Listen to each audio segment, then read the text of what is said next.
सियावर रामचंद्र की जय। मेरे प्यारे देशवासियों, राम राम। जीवन के कुछ क्षण ईश्वरीय आशीर्वाद की वजह से ही यथार्थ में बदलते हैं। आज हम सभी भारतीयों के लिए, दुनिया भर में फैले राम भक्तों के लिए ऐसा ही पवित्र अवसर है। हर तरफ प्रभु श्री राम की भक्ति का अद्भुत वातावरण, चारों दिशाओं में राम नाम की धुन, राम भजनों की अद्भुत सौंदर्य माधुरी।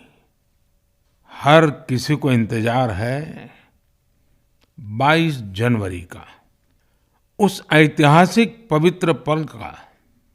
और अब अयोध्या में रामलला की प्राण प्रतिष्ठा में केवल 11 दिन ही बचे हैं।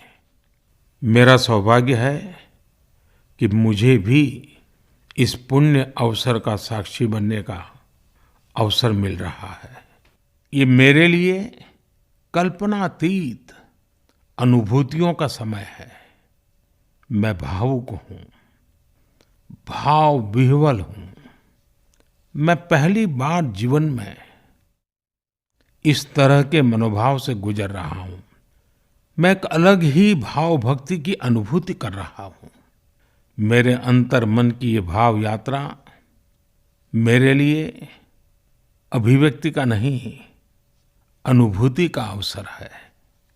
चाहते हुए भी मैं इसकी गहनता, व्यापकता और तीव्रता को शब्दों में बांध नहीं पा रहा हूं।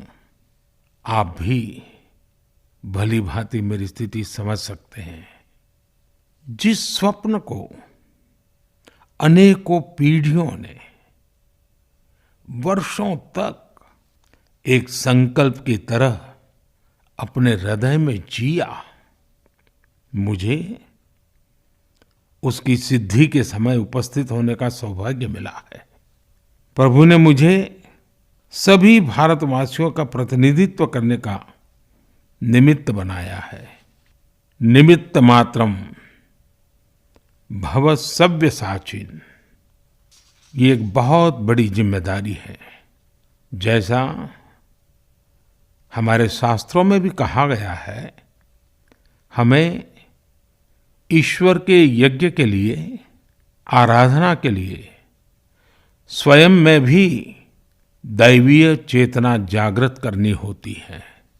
इसके लिए शास्त्रों में व्रत और कठोर नियम बताए गए हैं, जिन्हें प्राण प्रतिष्ठा से पहले पालन करना होता है। इसलिए आध्यात्मिक यात्रा की कुछ तपस्वी आत्माओं और महापुरुषों से मुझे जो मार्गदर्शन मिला, उन्होंने जो यम नियम सुझाए हैं, उसके अनुसार मैं आज से 11 दिन का विशेष अनुष्ठान आरंभ कर रहा हूं। इस पवित्र अवसर पर मैं परमात्मा के श्री चरणों में प्रार्थना करता हूं, ऋषियों, मुनियों, तपस्वियों का पुण्य स्मरण करता हूं और जनता जनार्दन, जो ईश्वर का रूप है, उनसे प्रार्थना करता हूं कि आप मुझे आशीर्वाद दें, ताकि मन से, वचन से, कर्म से मेरी तरफ से कोई कमी ना रहे। साथियों, मेरा ये सौभाग्य है कि 11 दिन के अपने अनुष्ठान का आरंभ मैं नासिक धाम पंचवटी से कर रहा हूं। पंचवटी वो पावन धरा है जहां प्रभु श्री राम ने काफी समय बिताया था। और आज मेरे लिए एक सुखद संयोग ये भी है कि आज स्वामी विवेकानंद जी की जन्म जयंती है। ये स्वामी विवेकानंद जी तो थे जिन्होंने हजारों वर्षों से आक्रांतित भारत की आत्मा को झकझोरा था। आज वही आत्मविश्वास भव्य राम मंदिर के रूप में हमारी पहचान बनकर सबके सामने है। और सोने पर सुहागा देखिए, आज माता जीजाबाई जी की जन्म जयंती है। माता जीजाबाई जिन्होंने छत्रपति शिवाजी महाराज के रूप में एक महामानव को जन्म दिया था। आज हम अपने भारत को जिस अक्षुण्ण रूप में देख रहे हैं, इसमें माता जीजाबाई जी का बहुत बड़ा योगदान है। और साथियों, जब मैं माता जीजाबाई का पुण्य स्मरण कर रहा हूँ तो सहज रूप से मुझे अपनी माँ की याद आना बहुत स्वाभाविक है। मेरी माँ जीवन के अंत तक माला जपते हुए सीताराम का ही नाम भजा करती थी। साथियों, प्राण प्रतिष्ठा की मंगल घड़ी, चराचर सृष्टि का वो चैतन्य पल, आध्यात्मिक अनुभूति का वो अवसर, गर्भगृह में उस पल क्या कुछ नहीं होगा। साथियों, शरीर के रूप में तो मैं उस पवित्र पल का साक्षी बनूंगा ही, लेकिन मेरे मन में, मेरे हृदय के हर स्पंदन में 140 करोड़ भारतीय मेरे साथ होंगे। आप मेरे साथ होंगे, हर राम भक्त मेरे साथ होगा और वो चैतन्य पल हम सबकी साझी अनुभूति होगी।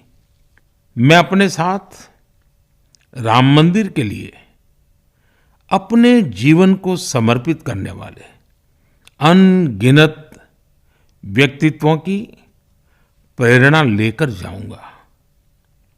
त्याग तपस्या की वो मूर्तियां, 500 साल का धैर्य, दीर्घ धैर्य का वो काल, अनगिनत त्याग और तपस्या की घटनाएं, दानियों की, बलिदानियों की गाथाएं, कितने ही लोग हैं जिनके नाम तक कोई नहीं जानता, लेकिन जिनके जीवन का एकमात्र ध्येय रहा है भव्य राम मंदिर का निर्माण।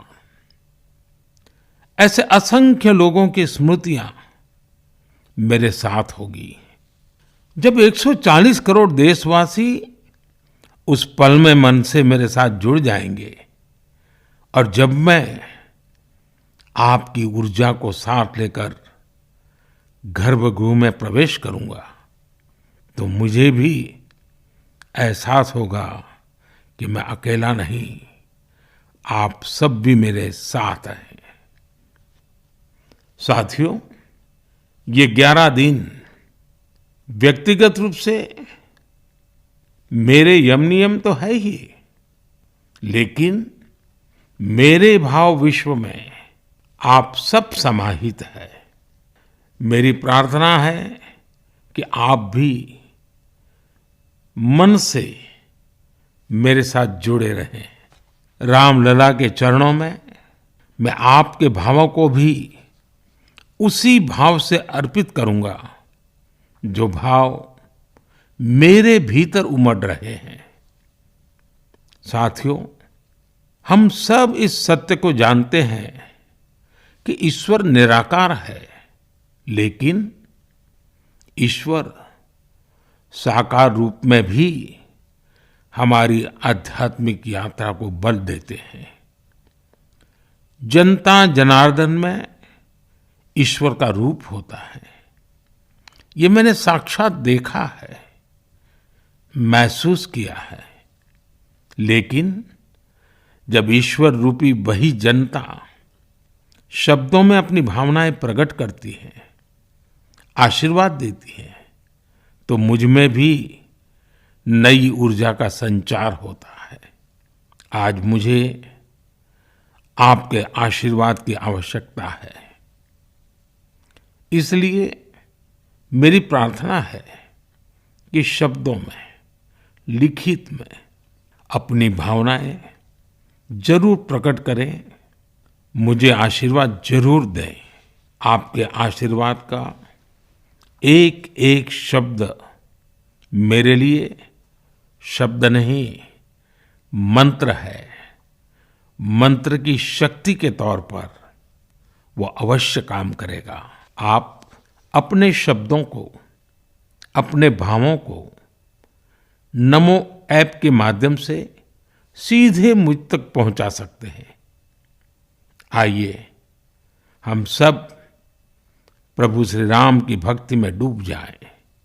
इसी भाव के साथ आप सभी राम भक्तों को कोटि कोटि नमन। जय सिया राम, जय सिया राम, जय सिया राम।